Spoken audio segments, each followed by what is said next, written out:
할렐루야. 4월 2일 목요일 매일 성경 묵상 말씀입니다.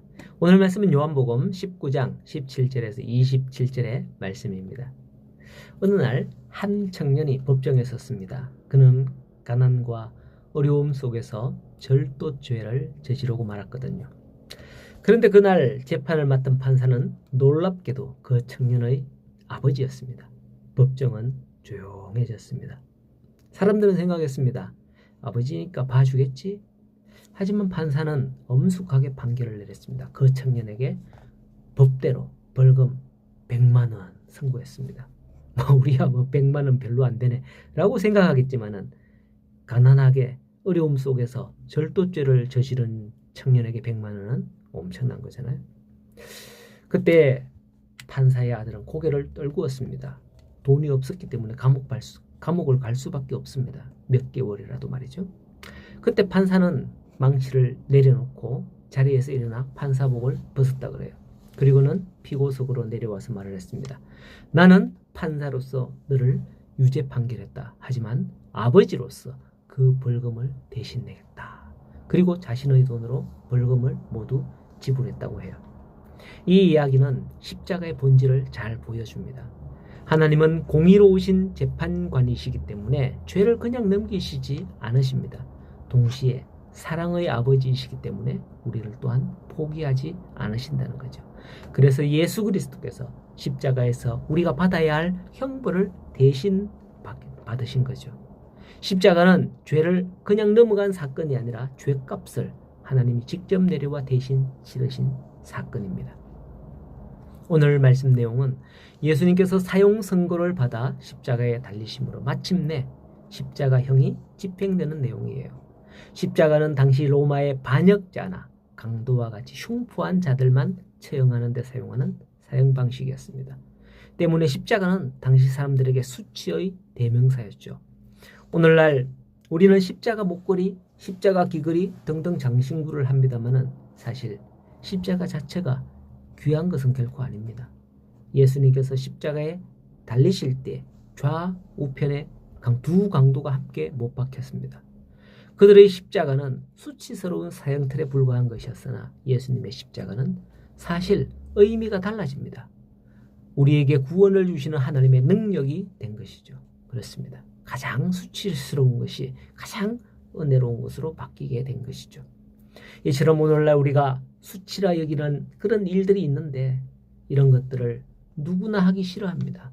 그러나 때론 그것으로 인해서 하나님의 이름과 영광이 드러나게 되는 그런 것을 봅니다.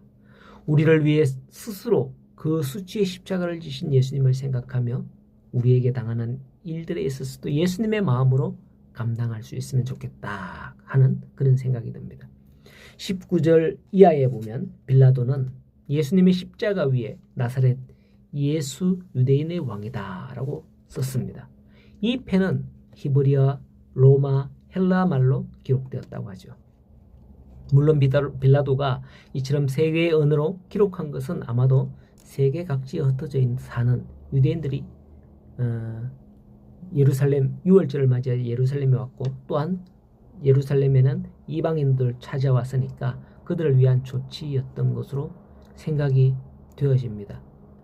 요즘 제가 평일에 일을 하고 있잖아요. 저는 협동목사로 있기 때문에 요즘에 우리 김 집사님이 김춘만 집사님께서 그 현대중공업에 일을 이제 맡아서 하기 때문에 그 현대중공업에서 저도 같이 들어가서 우리 교회 몇몇 분과 함께 일을 하는데요. 거기 들어가면 모든 팻말에는 우리말, 영어, 아랍어, 베트남어 이렇게 한 4, 5개국 언어가 쭉쭉쭉쭉 같이 써 있는 걸 볼 수 있더라고요. 왜?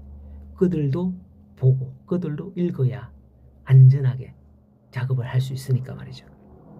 자, 어쨌든 이렇게 유대인의 왕이다 라고 히브리어, 로마, 헬라말로 이렇게 기록했다는 건 전 세계 언어로 다 기록했다는 거예요. 그러나 21절을 보면 유대인들의 대제사장들이 빌라도에게 이르되 유대인의 왕이라고 쓰지 말고 자칭 유대인의 왕이라 써라 합니다. 하지만 빌라도는 내가 쓸 걸 썼다 라고 하죠. 이것은 후속사적 의미에서 볼 때에 예수님이 유대에서 나셨으나 온 세상 모든 인류에게 보편적으로 이루게 될 구원을 나타내는 것이었습니다. 그는 유대인만의 메시아가 아닌 것을 나타냅니다. 이에 요한일서 2장에 이렇게 기록하고 있죠. 저는 우리 죄를 위한 화목 제물이니 우리만을 위할 뿐 아니라 온 세상의 죄를 위함이다 라고 요한일서 2장에 기록하고 있습니다. 지금도 우리는 예수가 나와 무슨 상관이 있냐라는 생각을 가질 때가 가끔 있어요. 그래서 내 생각대로 하는 경우가 많이 있죠. 그러나 예수님은 매사에 우리와 상관이 있다는 것을 생각해 볼 필요가 있다라는 거예요. 특히 26절에 예수님께서 자기 어머니와 사랑하는 제자가 곁에 선 것을 보시고는 자기 어머니에게 말씀하시되 여자여 보소서 아들이니이다 라고 말씀합니다. 십자가에 달린 자기가 아들이다 이 말이 아니고 예수님 옆에 있던 그 사랑하는 제자 누굴까요? 요한. 보셔서 요한 그가 이제부터 당신 아들입니다 라고 하는 거예요. 그 말은 예수님이 이렇게 돌아가시니 어머니가 힘들어 하실 것이니 요한에게 자신의 어머니를 잘 보살피도록 아들처럼 좀 보살피다오 당부하는 겁니다. 요한을 양아들로 삼으라 하는 것과 같은 말인 거죠. 그런데 예수님께서 자기 모친의 부양을 부탁하시려면 사실은 자기 친동생이 해야 옳습니다. 4명이나 있거든요. 그럼에도 불구하고 이렇게 요한으로 하여금 마리아를 어머니로 모시게 하는 데는 무슨 이유일까요? 그것은 예수님으로 인하여 이루어질 새로운 교회 공동체를 염두에 두셨기 때문이에요.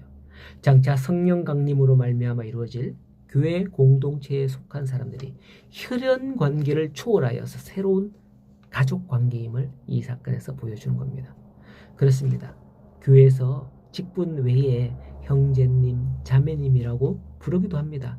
그리고 예수 안에 있는 사람들은 하나님을 아버지로 다 부르는 한 가족이에요. 오늘도 주께서 섬기라는 공동체를 사랑하고 섬길 수 있기를 소원합니다.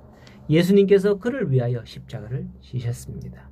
그리고는 우리에게 너의 어머니다. 당신의 아들입니다. 부탁했죠. 이로 말미암아 우리는 하나님 안에 한 가족이 된 줄로 믿습니다. 우리 모든 성도님들이 믿음의 아름다운 가족으로 함께 나아가는 아름다운 교회 공동체가 되기를 간절히 소원하고 축복합니다.